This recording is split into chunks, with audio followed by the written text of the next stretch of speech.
ஸ்ரீமடம் உலகின் ஒரே விஸ்வரூப விஷ்ணுமாயா சாத்தன் மடம். ஜோதிட உலகின் சூப்பர் ஸ்டார் பிரம்மஸ்ரீ ராம்ஜி சுவாமிகள் அழைக்கிறார். ஸ்ரீமடம் வாங்க, சந்தோஷமா போங்க. மிதுன ராசிக்காரர்களுக்கு சனி பகவானுடைய பெயர்ச்சி மாற்றம் தான் ஏற்படும். 25-27 வயசுக்கு மேலதான் மிதுன ராசிக்காரர்களுக்கு யோகம். கர்ம பலனை அனுபவிக்க பிறந்த நீங்க அதுக்கு உண்டான பிரச்சனைய அனுபவிச்சு தான் ஆகணும். இருக்கிற தொழிலை பிடிச்சிக்கிட்டு வாழ்க்கையை தன்மையா தெளிவான அமைப்புல கொண்டு போனீங்கன்னா சனீஸ்வர பகவான் நல்ல நிலைமையில கொண்டு வந்துருவார். சிவாய் நம. வணக்கம், நான் உங்க ஜோதிடர் கருப்பசாமி KGF. ரெட்ரோ ஆன்மீக சேனலை பார்த்துக்கிற அனைவருக்கும் வணக்கம். 2026 மார்ச் மாதம் 6ஆம் தேதி வெள்ளிக்கிழமை 8:15 கும்பராசியிலிருந்து மீன ராசிக்கு சனி பகவானுடைய பெயர்ச்சி. மேச ராசி முதல் மீன ராசி வரை இந்த சனி பெயர்ச்சியுடைய சாதகங்கள் எந்த ராசிக்காரர்களுக்கு, பாதகங்கள் எந்த ராசிக்காரர்களுக்கு பார்க்கலாம். மிதுன ராசி. மிதுன ராசிக்கு சனி பகவான் கர்ம சனியா வந்திருக்காரு. கர்ம சனினா கர்ம பலனா அனுபவிக்கணும்னு பிறந்தவங்க. உங்கள் ஜாதகத்துலேயும் கொஞ்சம் இடையூறுகள் இருக்குது. இந்த 2026 சனி பயிற்சி முறையான பக்குவங்களை பிடிச்சிக்கணும். படித்த பிள்ளைங்களுக்கு படிப்புக்கேற்ற வேலை கிடைக்காது, கஷ்டப்படணும், கருமாயப்பட்டுக்கிட்டு இருக்கணும். அப்போ கஷ்டப்பட்டு இஷ்டப்பட்ட ஒரு வேலையை தான் நீங்கள் பிடிச்சிக்கணும். படித்த படிப்புக்கு உண்டான ஒரு வேலை அமைகிறது கஷ்டம். சனீஸ்வரன் பகவானை பொறுத்த வரைக்கும் பார்த்தீங்கன்னா கர்ம சனின்னு கேட்டாவே உங்கள் ஜாதகத்தில் ஒரு பிரச்சனைகள் வரப்போகுதுன்னு அர்த்தம். ஏமாற்றங்கள் வரும், தடுமாற்றங்கள் வரும், ஏன் ஒரு சுபகாரியங்கள் கூட தடபடக்கூடிய ஒரு தருணமும் உங்கள் ஜாதகத்தில் வரக்கூடிய நேரங்காலங்களும் உண்டு. இந்த மிதுன ராசிக்காரங்க பொதுவாகவே பார்த்திங்கன்னா கவனமாகவே இருக்கணும். படிக்கிற படிப்பு படிச்சுக்கிட்டு இருக்கும்போது தேவையில்லாத ஒரு நட்பு, தேவையில்லாத ஒரு இடையூறு உங்கள் படிப்பு கெடுக்கக்கூடிய தருணமும் இருக்கும். இல்லை நல்லா படித்து மேன்மையாக பல டிகிரிகள் படிச்சுட்டு வந்தால் கூட அந்த படிப்பு சார்ந்த ஒரு வேலை அமைகிறது கஷ்டம். மிதுன ராசிக்காரர்களுக்கு நட்பு இருக்காதுங்க. ஒரு நல்ல நண்பர், ஒரு தோள் சாயக்கூடிய தோழர்கள் உங்களுக்கு அமைகிறது கொஞ்சம் கஷ்டம். ஏன்னா உங்களுடைய வாழ்க்கை குறிக்கோளாக இருக்கும். படிப்பு, தான் வீடு, தன்னுடைய தாய், தன்னுடைய சம்மந்தப்பட்டவங்க மட்டும்தான் கொண்டு போவீங்க. யாரையும் நட்பாகவே ஏற்படுத்திக்க முடியாத ஒரு ராசி இந்த மிதுன ராசி. நிறைய படித்த ஜாதகங்களே இருக்குது, ஆனால் அது முறையான பக்குவங்களை பண்ணிக்கணும். பொதுவாக இந்த மிதுன ராசிக்காரங்கள் கோபங்கள் அதிகமாக இருக்கும். அந்த கோபத்தை குறைக்கணும்.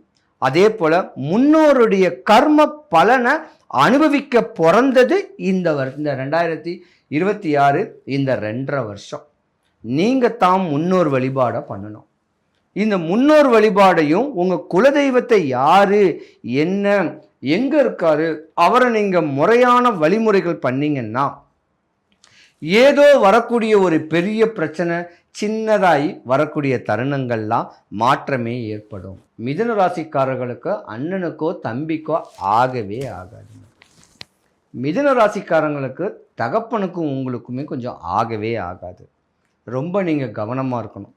எதிரி போல் இருப்பாங்க அண்ணன் தம்பியும் அப்பாவும். உங்களுக்கு விட்டு கொடுத்து தான் போகணும். முறையான அமைப்புகளை பக்குவம் பண்ணிக்கணும். 25-27 வயசுக்கு மேலே தான் மிதுன ராசிக்காரர்களுக்கு யோகம் இருந்திருந்தாலும் குலதெய்வ வழிபாட்டை விட்டுறாதீங்க.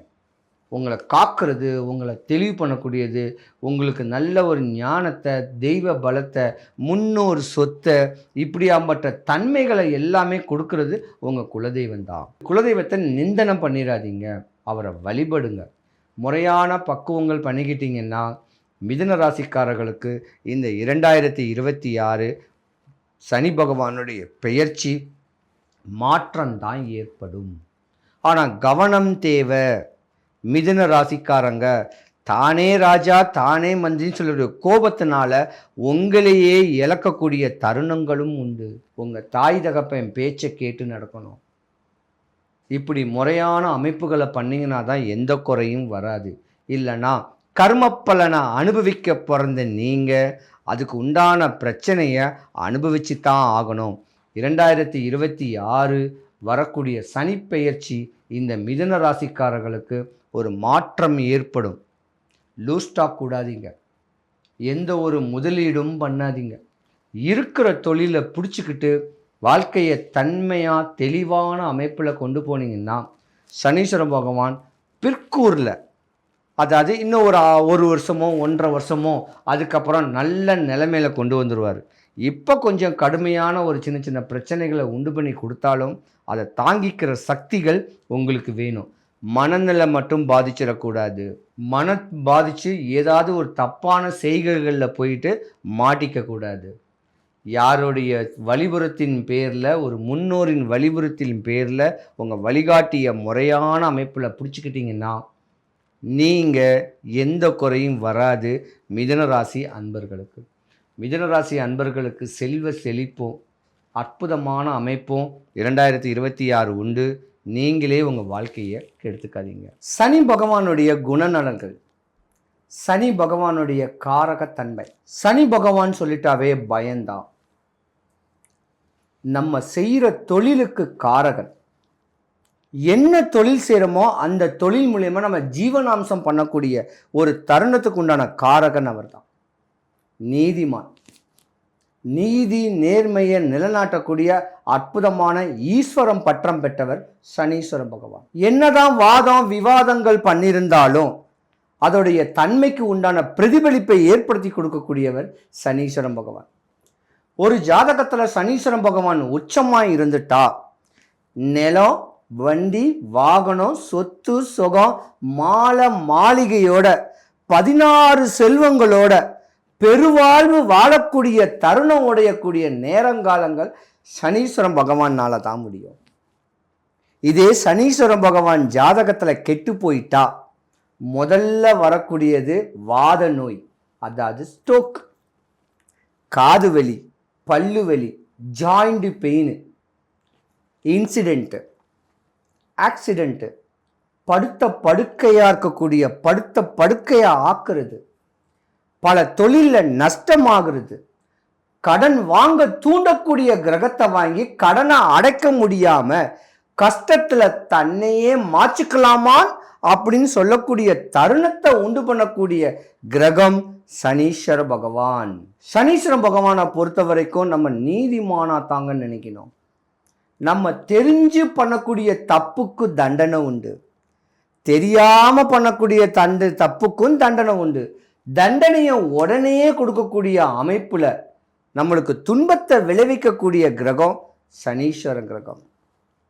இப்படி இடையூறுகளையே இருந்தீங்கன்னா இந்த சின்ன ஸ்லோகத்தை மட்டும் சொல்லுங்க, சனிக்கிழமையில உங்க வாழ்க்கை பிரதிபலிக்கும்.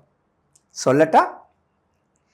ஒன்பான் கிரகத்துக்குள் ஒன்றாய் மிளிர்கின்ற எங்கள் அண்ணா சனி ஈஸ்வர பகவானே, அன்பால் நான் உன்னை அடிபணிவேன்.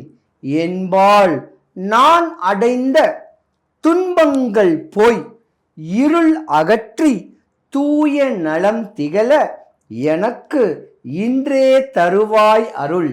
அண்ணா சனீஸ்வர பகவானே போற்றி இப்படின்னு சொன்னாலும் இல்ல, வந்தவரை வாழ வைக்கக்கூடிய சனீஸ்வர பகவானும் முருகக் கடவுளும் ஒன்று, ஒரே குணாதிசைகள் உடையவங்க.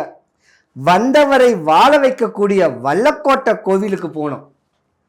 அந்த வல்லக்கோட்டை எம்பெருமான் கோயிலுக்கு ஏதாவது ஒரு வெள்ளிக்கிழமை காலையிலேருந்து மத்தியானத்துக்குள்ள, சனிக்கிழமை காலையிலேருந்து மத்தியானத்துக்குள்ள எம்பெருமான பரிபூர்ணமா மானசீகமா மனசார எம்பெருமான வழிபட்டு வந்தாலோ இல்ல ஏதாவது ஒரு சஷ்டி அன்னைக்கு ஒரே ஒரு சேவல் வாங்கி கோயில்ல அந்த கோயில் உடையதாரிகள் கிட்ட, அதாவது அறங்காவலர்கள் கிட்ட கேட்டு இந்த பரிகாரத்தை எப்படி பண்ணணும்னு சொல்லி ஒரு கோழி தானம் கொடுத்தாலோ உங்க அரசியல் பிரவேசம் சக்சஸ், உங்க நோய் போச்சு, உங்க கடன் போச்சு, உங்க பயம் போச்சு. மாளிகை கட்டி மன்னவனை போல வாழணும்னா வந்தவரை வாழ வைக்கக்கூடிய வல்லக்கோட்டை முருகன் கோயிலுக்கு ஒரு முறை போங்க, உங்க தலையெழுத்தே மாறும்.